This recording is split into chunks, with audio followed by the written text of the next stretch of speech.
Eu gostaria que você abrisse comigo no texto de Jeremias, capítulo 17. Nós vamos ler alguns versículos ali, e nessa manhã eu quero repartir com você nós estamos vendo durante últimos domingos, o último mês, nós temos visto sobre a prosperidade, e nessa manhã eu quero falar com você sobre a prosperidade na saúde, no corpo físico, no seu ser, Então eu gostaria que você abrisse comigo em Jeremias capítulo 17, nós vamos ler ali a partir do versículo 5 até o versículo 8, você pode acompanhar aí, eu vou ler aqui. Assim diz o Senhor: maldito o homem que confia no homem, faz da carne mortal o seu braço e aparta o seu coração do Senhor. Porque será como o arbusto solitário no deserto, e não verá quando vier o bem. Antes morará nos lugares secos do deserto, na terra salgada e inabitável. Bendito o homem que confia no Senhor, e cuja esperança é o Senhor, porque ele é como a árvore plantada junto às águas, que estende as suas raízes para o ribeiro, e não receia quando vem o calor, mas a sua folha fica verde, e no ano de sequidão não se perturba, nem deixa de dar frutos. Até aqui. Em especial esse versículo 8, esse último versículo, eu não sei, foi uma coisa interessante, assim, uma relação que, na mesma hora, o Espírito do Senhor falando ao meu coração, enquanto eu estava lendo e estudando, uma relação com João, capítulo 15. Você lembra do capítulo 15 de João, aonde Cristo Jesus está falando ali sobre a videira verdadeira? E o versículo 5, Jesus diz: eu sou a videira verdadeira, vós os ramos. E aí ele continua dizendo: quem permanecer em mim e eu nele, esse dará fruto. E o texto aqui de Jeremias, no versículo 8, diz que aquele que confia no Senhor, ele está plantado como que próximo às águas. Então as águas o alimentam, ele está em conexão com as águas, e no ano da sequidão, a folha vai ficar verde e vai dar fruto. Olha só que coisa interessante, que coisa muito interessante. E aí, se você pegar o capítulo 7 de João, o capítulo 7, o versículo 38, Jesus diz assim: quem crer em mim, como diz as Escrituras, rios de água viva fluirão, porque está conectado com Cristo Jesus, está conectado com as águas, rios fluirão. E aí, você vai, desculpa, eu estou só fazendo uma ligação desse versículo 8, de Jeremias, que eu acho tremendo. E aí você pode fazer uma ligação complementar com o Salmo 46, o versículo 4, onde a palavra de Deus diz: há um rio, cujas correntes alegram a cidade de Deus, o santuário das moradas do Altíssimo. Uau! Depois você pode ler com mais propriedade esses textos, mas quem é santuário da morada do Altíssimo? Quem? Nós. E esse rio alegra quem? Nós. Então, estamos conectados.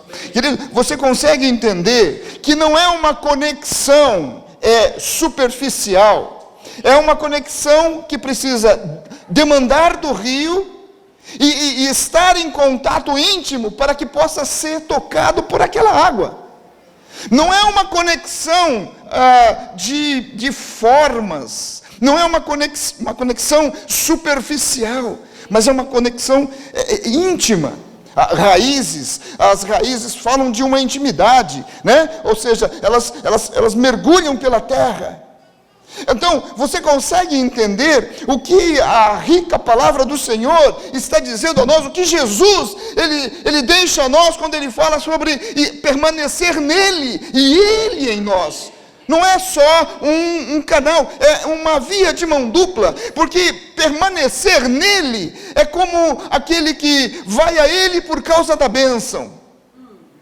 Agora, o permanecer em mim é como aquele, ele é meu Senhor, e é dele que eu dependo. Uma conexão íntima. Sabe, querido, prosperidade eu fui no dicionário, o dicionário diz assim: prosperidade é o estado do que é ou se torna próspero. Boa definição, né? Agora, o que é próspero? Próspero eu achei várias definições de próspero: favorável, bem-sucedido, feliz, propício, que tem êxito, que se desenvolve, venturoso, abençoado, bendito. Bendito. Bendito o homem que confia no Senhor. Ele é próspero. Você consegue ver esse versículo 8 aqui, já está trazendo tudo. Como é? A prosperidade, querido, não tem a ver com o que nós vemos.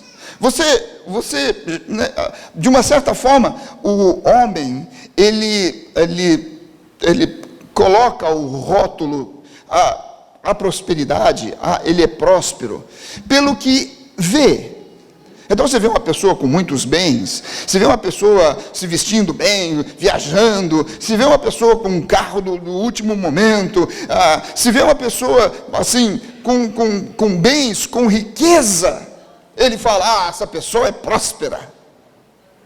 Essa pessoa, mas prosperidade não tem com o que se vê, não está associado a isso. Prosperidade, ela está associada com quem você é. E Jeremias 17:8 diz que aquele que é plantado, que tem a conexão íntima com o Senhor, ele é próspero. De maneira que no tempo da sequidão, ou seja, no tempo em que as coisas não são para acontecer, elas acontecem.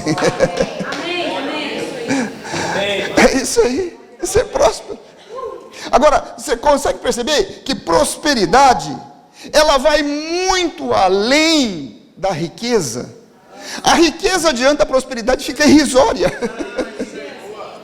Porque prosperidade é muito mais que isso. Vai longe, né? Agora, nós podemos perguntar, puxa, mas como nós podemos desfrutar da prosperidade? E nós vimos aqui esses versículos de Jeremias.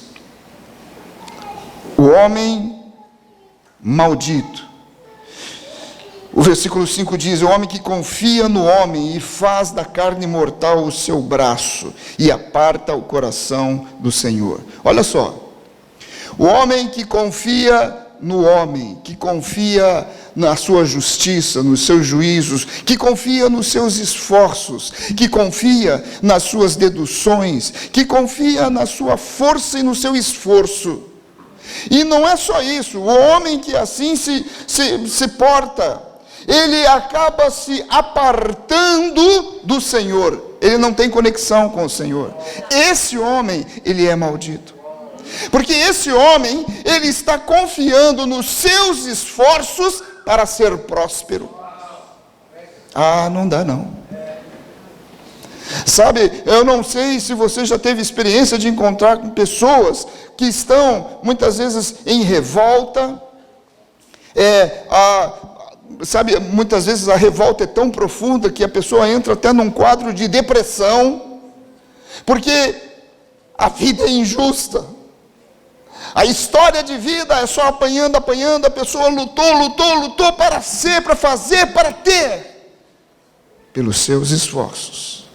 Eu não estou dizendo que a pessoa não deva, logicamente, estudar, fazer, trabalhar. Todos nós precisamos, fazemos por isso. Mas você consegue entender o que é que diz aqui o maldito? É o que confia só no homem, só em si, autossuficiência, e se aparta do Senhor. E o outro versículo ali que diz, versículo 7, bem, tem a descrição desse que confia no homem, porque será como um arbusto solitário no deserto, e não verá quando vier o bem. Olha que quadro, olha o quadro. Eu não sei quantos já ficaram sozinhos num deserto. Não de vida pessoal, né? Mas num deserto mesmo. Já foi para o Saara e ficou perdido lá sozinho? Alguém aqui já? Eu não sei se você foi para algum lugar, alguma região assim meio desértica e ficou perdido lá. Mas se você tiver oportunidade um dia, vai e se perde lá um pouquinho. Você vai ver o que é, como é. E é isso que esse texto está chamando a atenção. Aquele que confia em si mesmo, que confia, que tem autossuficiência, ele é como estar num deserto onde não existe a mínima perspectiva de vida, aonde existe uma temperatura altíssima, e ele está ali solitário. E quando o grau é tanto, que você já viu filmes, né, de Hollywood, aí que passa a pessoa perdida no deserto, aí ela tem aquela visão de um oásis, e aí ela vai e mergulha de cabeça na areia, porque não tem nada, é só uma visão, porque começa um delírio, começa uma ilusão. Esse é o que confia em si. E o texto diz que quando vier o bem não vai ver, porque está tão envolvido com ilusões, com aquela deturpação toda, que não vê quando é o bem e quando é uma ilusão. Ai. Agora, olha só, bendito o homem que confia no Senhor, cuja esperança é o Senhor. Esse versículo aqui já está falando sobre a mola propulsora, que é a fé. A fé, né? Confia no Senhor e a esperança é o Senhor. Se você não espera, se a coisa já é concreta, então não precisa ter esperança, já está ali, não se espera. Mas se existe esperança é porque existe fé. Agora, olha só, é como árvore plantada junto às águas, que estende as raízes para o ribeiro, não receia quando vem o calor, mas a sua folha fica verde, e no ano da sequidão não se perturba, nem deixa de dar frutos. A pastora esteve lendo um texto aqui tremendo sobre o apóstolo Paulo, quando eu sou fraco é que eu sou forte. Então eu quero fazer um parênteses aqui. Se você quiser anotar, você pode anotar assim: eu tenho que mudar o jeito que eu falo de mim e comigo mesmo.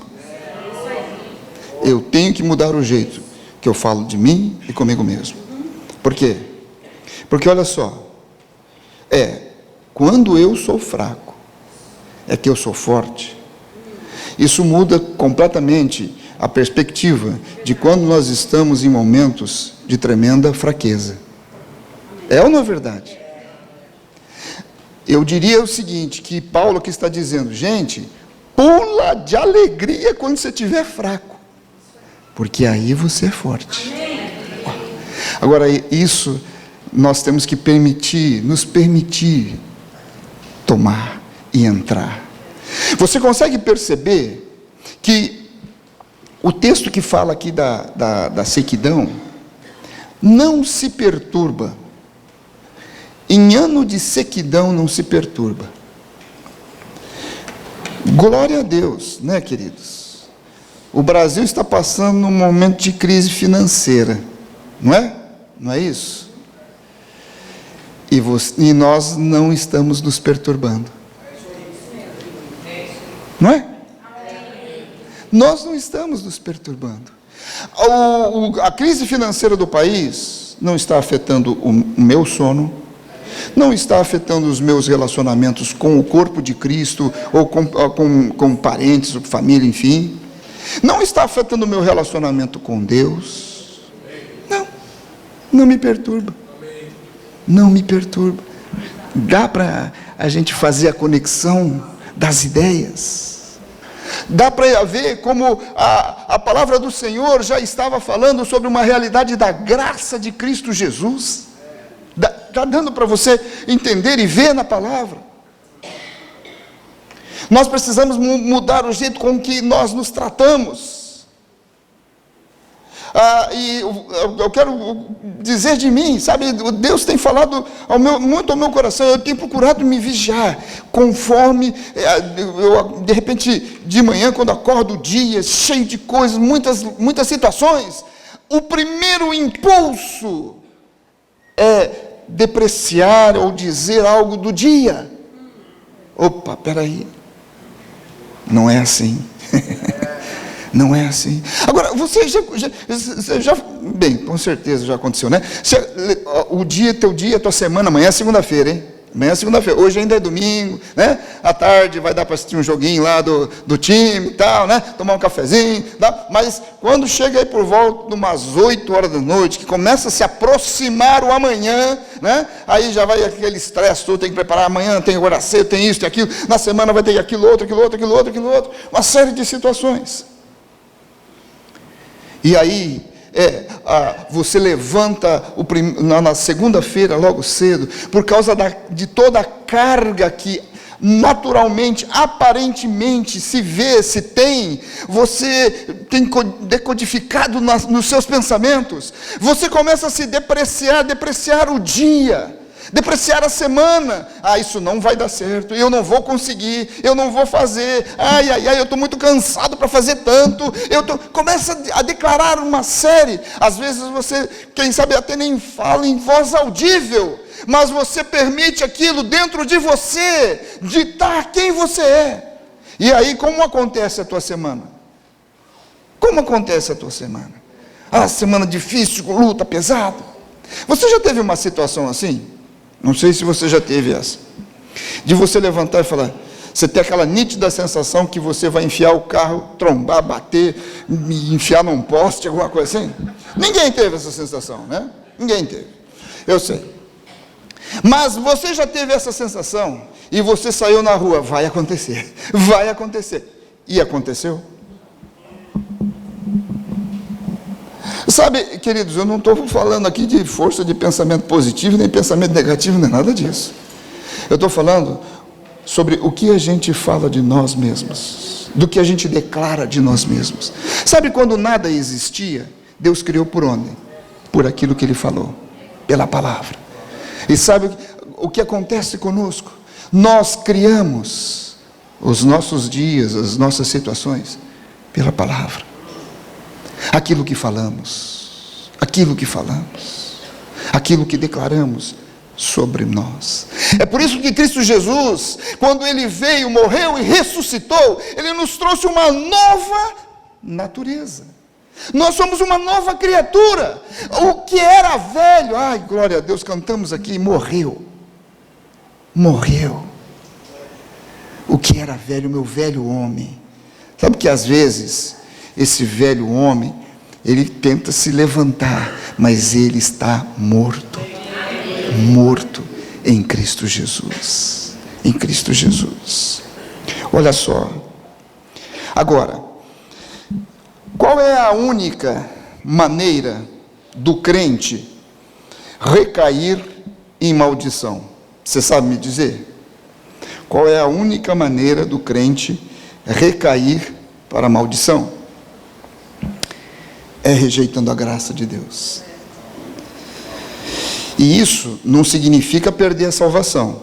Não entendo assim. Rejeitar a graça de Deus significa tirar de si mesmo as plenas bênçãos que Jesus Cristo comprou para você com o sangue dele. Isso é rejeitar a graça de Deus. Quando você volta a depender das suas próprias forças, das suas próprias obras, para ser abençoado, você está retornando ao sistema de lei, e você está retornando ao sistema de maldição. Agora, a obra ela está consumada em Cristo Jesus. Romanos capítulo 10, o verso 4, olha que texto lindo. Porque o fim da lei é Cristo, para a justiça de todo aquele que crê. o fim da lei. O que aconteceu com a lei? A palavra, não estamos estudando sobre isso aqui, né? Mas depois você pode pegar Romanos, do capítulo 4, vai até o capítulo 8, você vai passar pela questão da lei. Mas a lei, Cristo Jesus, ele veio em forma de homem, e ele cumpriu a lei inteirinha. Por quê? Porque já falei isso aqui, não há um homem, um ser humano sobre a face da terra que tenha cumprido toda a lei, a não ser Jesus. A não ser Jesus. Por isso ele se fez o preço, ele se deu, ele pagou. E ele acabou, ele botou fim na lei. Então, aquele que crê em Jesus é justificado de toda a lei. Ai, ai, ai. E olha só, Gálatas capítulo 3, o versículo 13 e 14, traz um complemento. Olha só, Cristo nos resgatou da maldição da lei, fazendo-se Ele próprio maldição em nosso lugar. Porque está escrito: maldito todo aquele que for pendurado em madeiro. Para quê? Para que a bênção de Abraão chegasse aos gentios, em Jesus Cristo, a fim de que recebêssemos pela fé o Espírito prometido. Uau! O fim da lei. Gente, vamos parar um pouquinho aqui. O fim da lei. A lei acabou. Para a sua vida, a lei acabou? Acabou. Mesmo que eu não esteja vivendo isso, a lei acabou, porque Jesus acabou com ela. Acabou. Agora, olha só que coisa linda. E aí você vai entender o que é a pessoa recair para maldição. Ele diz que Cristo rasgou a maldição para que nós pudéssemos usufruir da bênção de Abraão e receber o Espírito prometido. Que Espírito prometido que é esse? O Espírito Santo. E que bênção de Abraão é essa? Vamos ver já. Então, aquele que rejeita a graça de Cristo Jesus, ele está perdendo, ele está deixando de usufruir da bênção, das plenas bênçãos que Cristo Jesus conquistou para nós pelo seu sangue. E aqui dá um exemplo: o Espírito Santo e a bênção de Abraão. É a bênção de Abraão. Pastor, mas eu não entendi aqui ainda prosperidade sobre saúde e corpo físico. Então põe a mão na cabeça aí, olha, Senhor, abre meu entendimento, porque para mim está muito claro.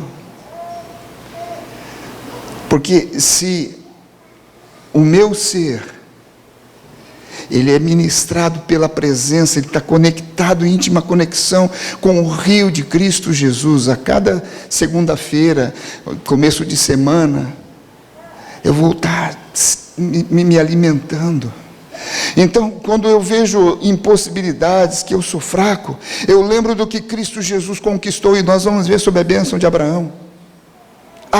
Então o meu declarar sobre o meu dia e sobre a minha vida passa a ser em fé naquilo que Cristo Jesus conquistou e fez.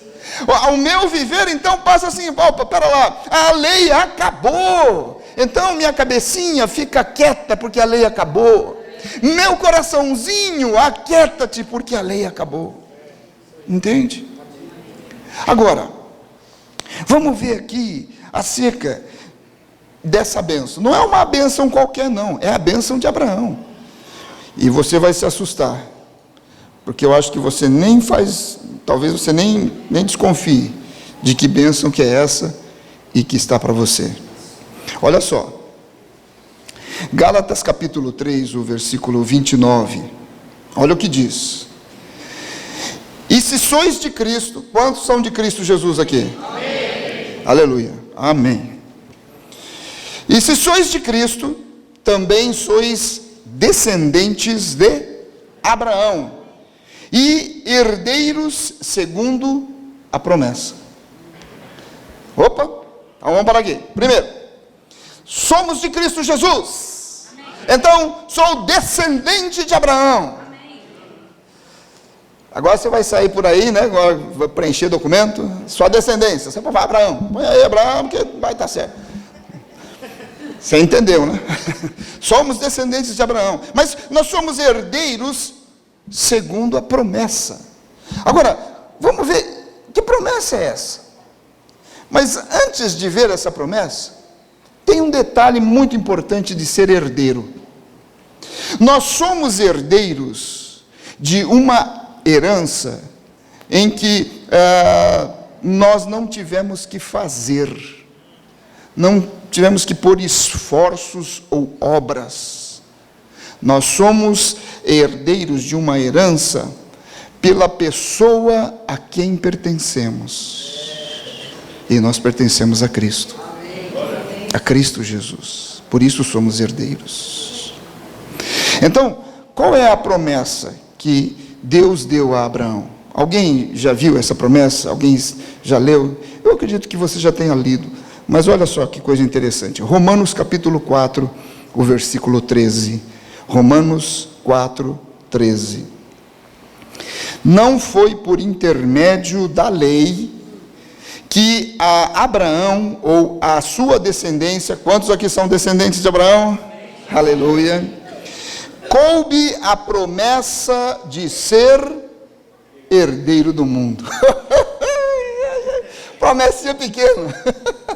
Herdeiro do mundo. E sim, mediante a justiça da fé. A promessa de herdeiro do mundo que veio a Abraão e aos seus descendentes não foi pela lei, mas foi pela fé. Pela fé. Então, a promessa trazida é sobre ser herdeiro do mundo. Herdeiro do mundo.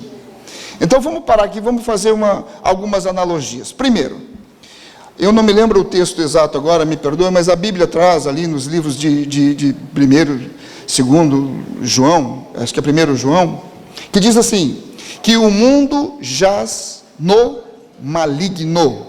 Certo? Você já leu esse texto?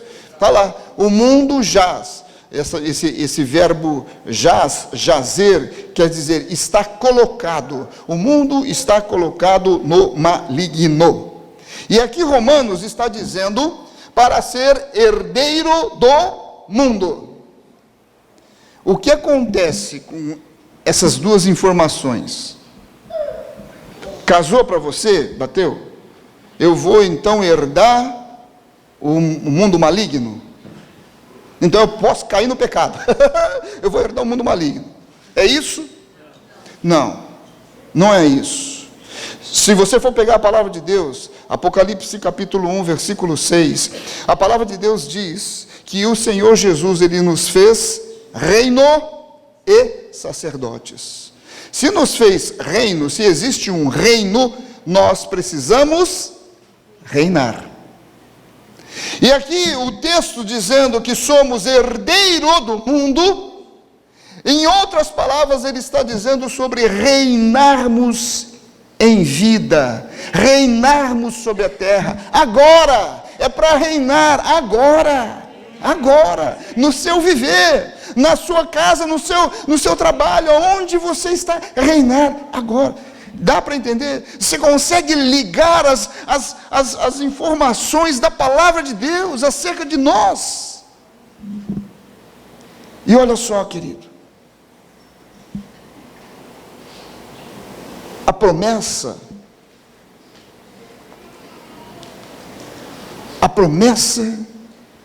sobre a qual nós somos herdeiros depende de quem você é, de quem você pertence. E a prosperidade, mais uma vez, não fala do que você tem, mas fala de quem você é. E essa prosperidade, tem muitos aspectos sobre prosperidade, mas nós estamos vendo aqui saúde e juventude. Gente, Deus fala sobre prosperidade, saúde e juventude?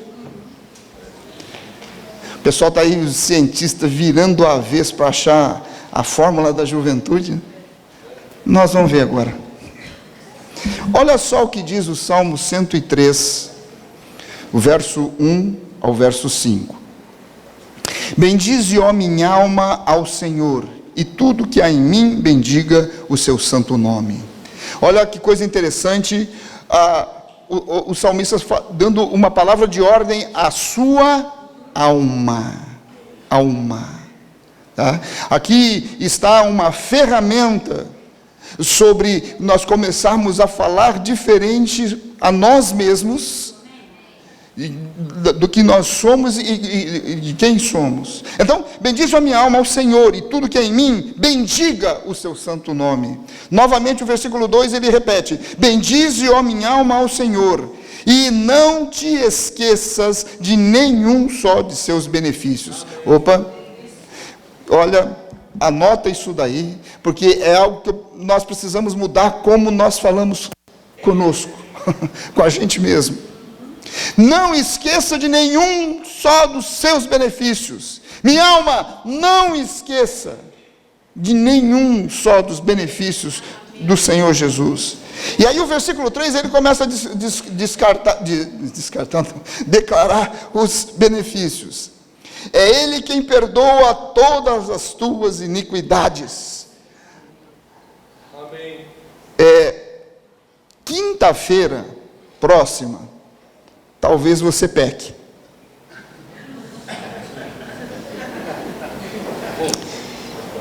Agora minha pergunta: ele já te perdoou?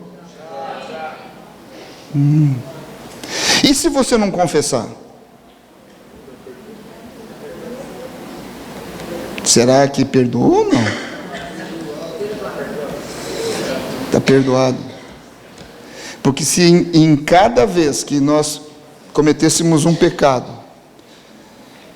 nós tivéssemos a questão da confissão, estivesse associada com a questão de perdão, então, cada vez que cometêssemos um pecado e fôssemos confessar, tínhamos que crucificar Jesus de novo. E quando ele foi crucificado, ele perdoou todas: o pecado passado, o presente e o futuro. Uau! Meu, que Deus, hein? Aleluia! Vai dizer que não é próspero? Glória a Deus. E ele continuou citando: é Ele quem da cova redime a tua vida e te coroa de graça e misericórdia. É Ele quem tirou você daquele lugar de sequidão, de deserto, solitário, que não consegue perceber quando vem o bem, e te colocou graça e misericórdia abundante, vida, de maneira que se tiver sequidão, vai dar fruto, não vai se perturbar. É Ele. Olha só o que mais que diz o versículo 5: é Ele quem farta de bens a tua velhice. Opa, você é um velho rico. Ele vai fartar de bens, né? Está aqui o meu bem, meus bens, está aqui meus bens, vai fartar de bens a tua velhice, de sorte que a tua mocidade se renova como a águia. Gente, vou começar a participar da reunião GV. A minha mocidade se renovou. Não estou na velhice, mas estou ali, né, chegando, batendo na porta. Olha só que coisa tremenda, queridos.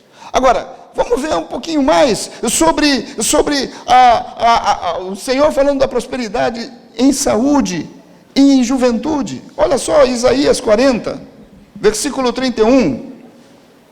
Mas os que esperam no Senhor renovam as suas forças. Então, meu querido, olha, vamos fazer uma associação. Pega esse pedacinho desse texto, vamos pegar com Jeremias capítulo 8, que fala que aquele que confia no Senhor está plantado junto às águas, e as raízes vão às águas e bebem, e há aquela conexão.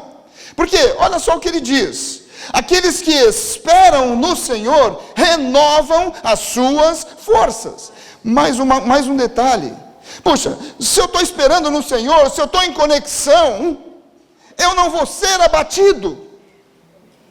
E aí o que acontece? Eu preciso declarar diferente sobre mim. Por quê? Porque muitas vezes, ai, pastor do deserto, está duro, está difícil, está morrendo, está aguentando. Eu penso que não, mas é verdade. E se não vem falar com o pastor, fala para si mesmo. Que é isso? Aonde está Deus? Eu estou passando por isso. Espera aí. Os que esperam no Senhor, a força é renovada, não é destruída, é renovada. A Bíblia está falando isso ou não está? Agora, olha a continuidade do texto. Sobem com asas como águias, correm e não se cansam, caminham e não se fatigam. Não tem cansaço, gente. Aquele que está em Cristo Jesus, olha, para fazer o bicho parar, não sei não, porque corre e não cansa, trabalha tal e não fatiga. Esse é o que está no Senhor. Amém. Esse é o que está desfrutando da graça. Esse é aquele que não está rejeitando aquilo que Cristo Jesus conquistou com o seu sangue na cruz, para mim, para você, para nós. Agora vamos ver só mais umzinho. Bem, deixa eu lembrar aqui um exemplo tremendo.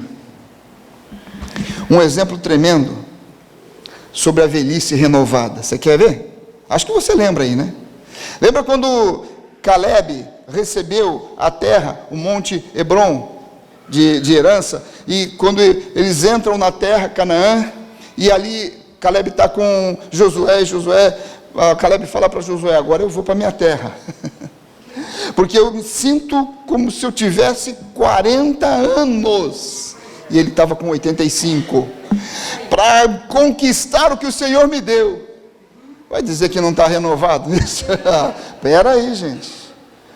Um camarada com 85 anos, eu não estou com 85, mas já estou com dor, não estou não, falei uma mentira aqui, desculpe, queridos, não estou com dor nenhuma não.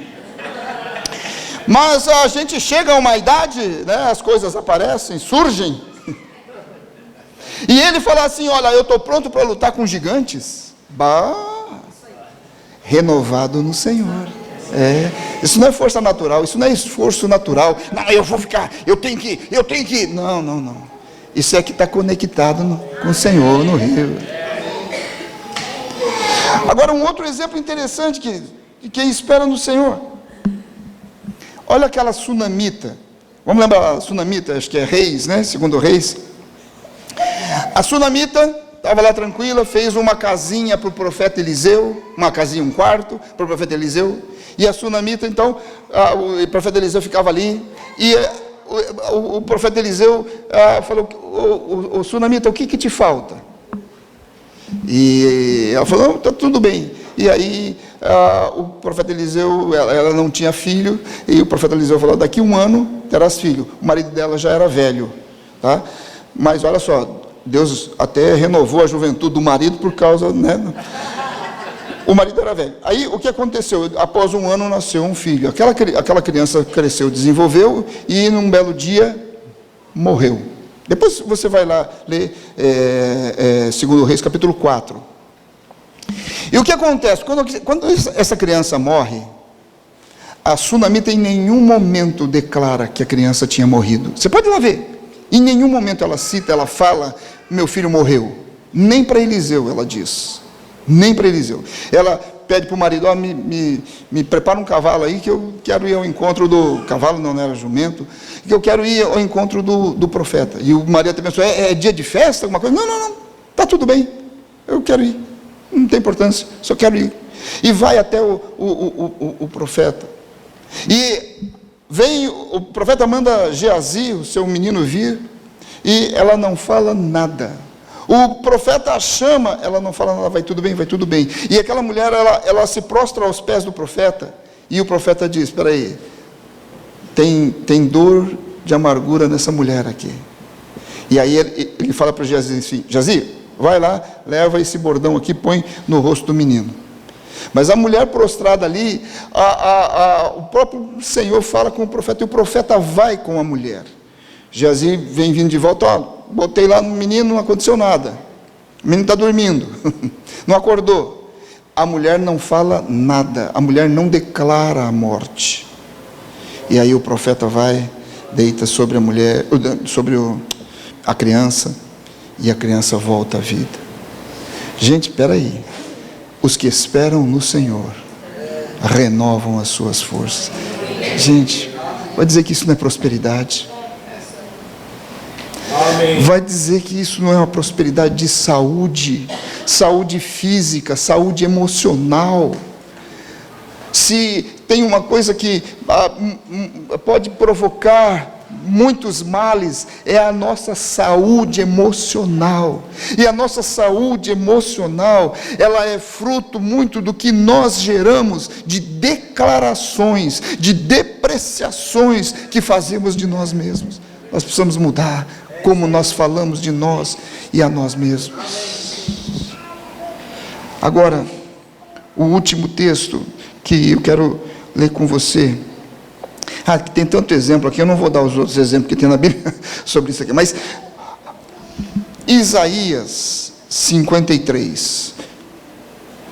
Isaías 53, o verso 4 e 5. O verso 4 diz: certamente Ele tomou sobre si as nossas enfermidades, e as nossas dores levou sobre si, e nós o reputávamos por aflito, ferido de Deus e oprimido. Mas Ele foi traspassado pelas nossas transgressões, e moído pelas nossas iniquidades. O castigo que nos traz a paz estava sobre Ele, e pelas suas pisaduras fomos sarados. Isaías, você sabe, esse aqui é um texto que fala acerca de Cristo Jesus, a sua morte, as sentenças, as cadeias que foram quebradas ali. O que esse texto está trazendo é exatamente sobre a obra consumada. A obra consumada. Querido, não confunda consumada com consumida. Consumida é porque acabou, consumada é porque foi de uma vez por todas estabelecida. Então, de uma vez por todas foi estabelecido que Jesus nos perdoou, levou as nossas iniquidades, nos trouxe paz, levou as nossas enfermidades. Isso é claro, nítido na palavra de Deus. Tá? Acabou. Essa conversa acabou. Sobre a tua vida acabou? Acabou. Sobre a minha vida acabou? Acabou. Agora, lembra sobre o recair em maldição? É quando nós não permitimos que a graça do Senhor venha fazer vida sobre nós. É quando nós não permitimos sermos transformados nos nossos achômetros. E eu sou doente. Eu tenho uma limitação.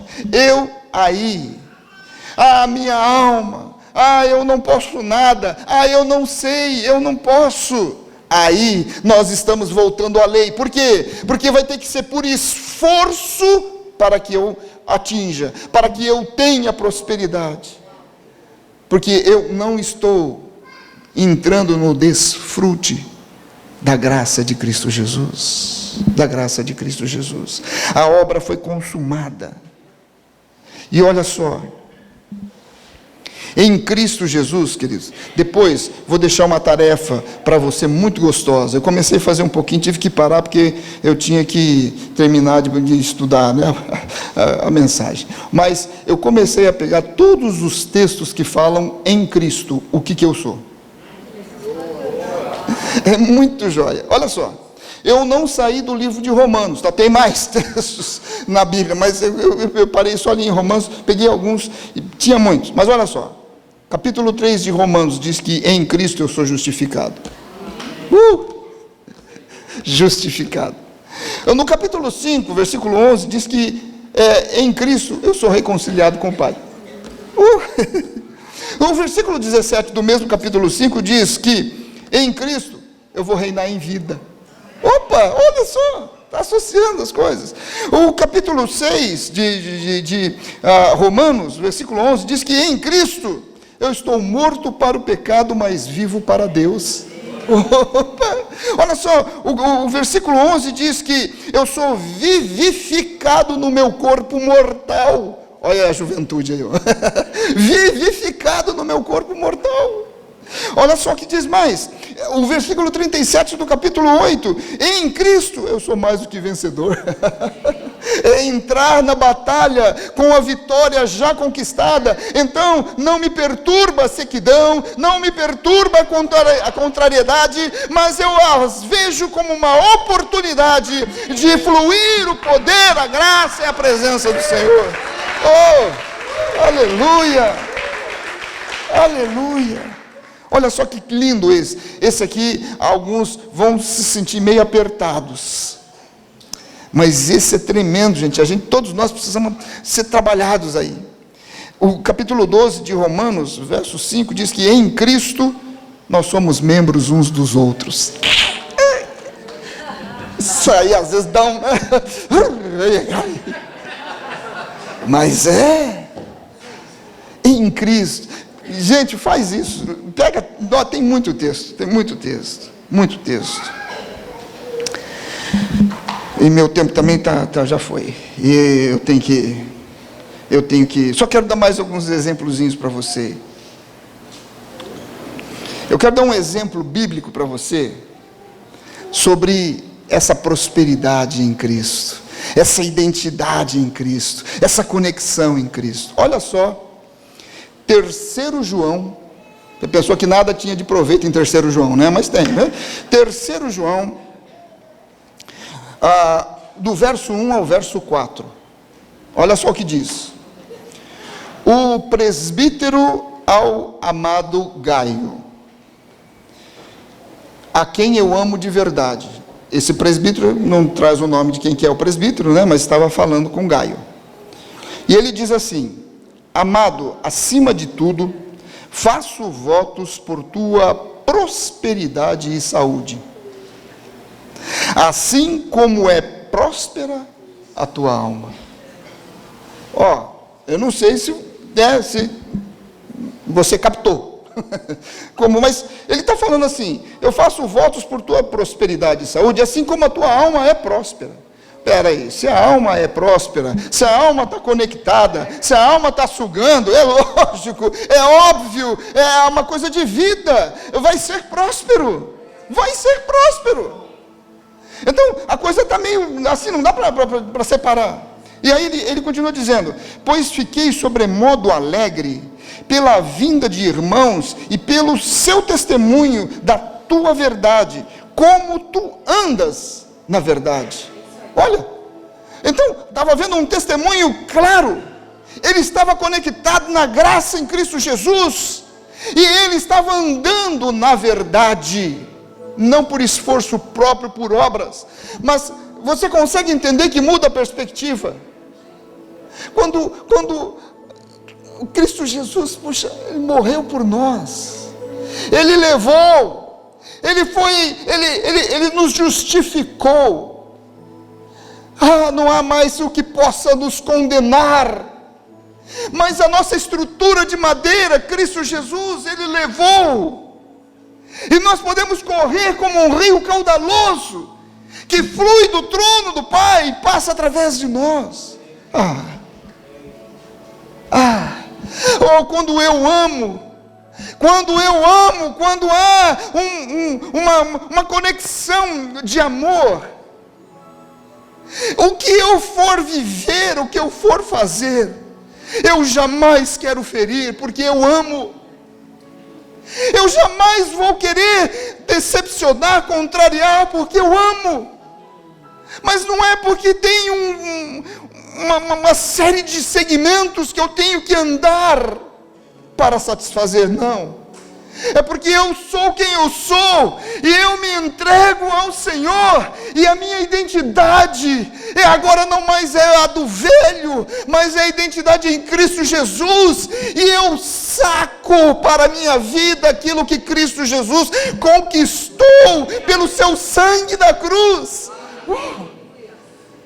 Querido, você está conseguindo captar, entender a extensão do que ele diz? Amado, olha só, eu quero dar um exemplo de Abraão. Foi renovado na sua velhice, ele e Sara, um com 100, outro com 90. A 190 por hora, os dois geraram Isaac. E quando Abraão está vindo junto com Ló, e Ló olha uma campina linda, e Abraão fala assim, não dá mais para a gente caminhar junto, está dando muita intriga aí entre os nossos pastores e tudo mais, né? Não precisamos nos desentender. E Ló olha para uma campina linda, e Abraão fica com a terra um pouquinho mais seca, pedregosa. E Abraão vai lá, é próspero. Lá ele é próspero. Porque prosperidade não é aquilo que se vê, que se tem, mas é identidade. É identidade.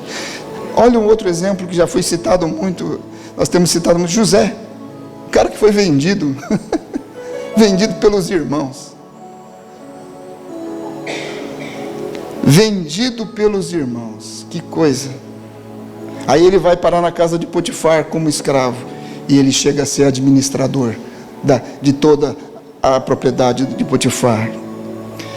Daí tem aquela situação que a mulher, como diz o Emerson, a Potifeia, né? A mulher de Potifar faz contra José. Ele vai parar na prisão, e na prisão ele se torna carcereiro. Você já viu algum preso se tornar carcereiro na prisão? José.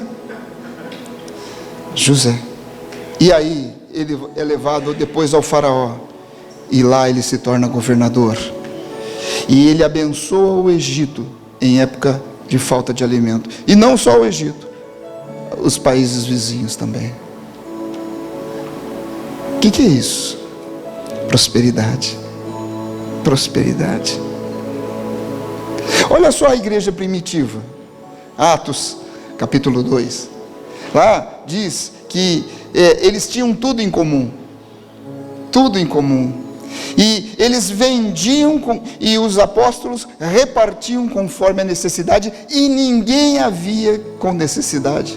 Uau, isso dá até um nó na cabeça da gente, não dá? Mas precisa parar de dar nó agora, a gente precisa começar a viver, porque isso aí foi conquistado por Cristo Jesus na cruz, e aí em Cristo Jesus nós somos membros uns dos outros. Mas sabe uma coisa que me tocou muito profundamente? E eu quero dizer isso em nome de Jesus como uma palavra profética para você que está aqui. Eu peguei poucos, tem muito mais. Bênção de Deus na semente natural de Abraão.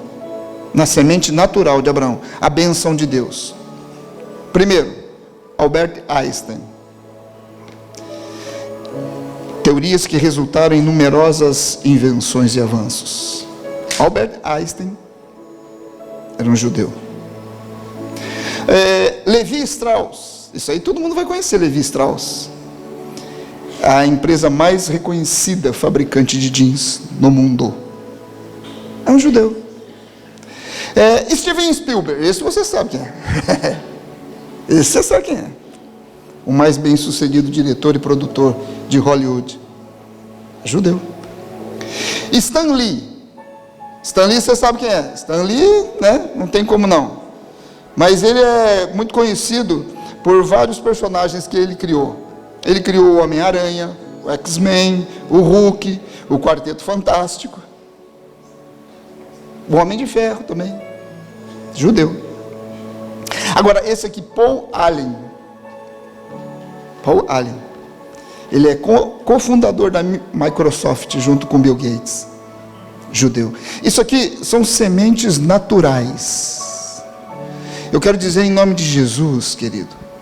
Sabe quando eu li isso aqui, e agora também, porque a gente já tem visto essa realidade, descendentes de Abraão sendo levantados da nação brasileira, trazendo recursos, trazendo fórmulas, trazendo avanços, descobertas, projetos para abençoar. Para abençoar. Você sabe do que tem acontecido aqui em Florianópolis. Você sabe. Homens de Deus que têm estado em lugares estratégicos. E a cidade tem sido abençoada por causa de descendentes de Abraão. Descendentes de Abraão. E eu creio e eu profetizo aqui no meio, médicos, advogados, dentistas, cientistas, matemáticos, engenheiros, descobrindo, desenvolvendo, que vão abençoar, porque são descendentes do Senhor. Você já deve ter ouvido, mas existe uma palavra profética que veio há um tempo atrás ao Brasil, da Cindy Jacobs, há um tempo atrás, e ela falava sobre a questão da educação, das mídias sociais, do cinema, da arte, da cultura, toda ela sendo influenciada por descendentes de Abraão. E eu quero profetizar isso. Há um talento nas suas mãos, há algo que o Senhor tem dado, que o Senhor tem falado sobre a sua vida. Isso não é para ficar guardado, isso é para vir à luz, porque existe uma palavra de prosperidade. Agora nós estamos conectados naquela conexão íntima ao rio da presença do Senhor, porque prosperidade não é pelo que nós fazemos, mas prosperidade é por aquilo a quem pertencemos, quem somos. Amado, querido,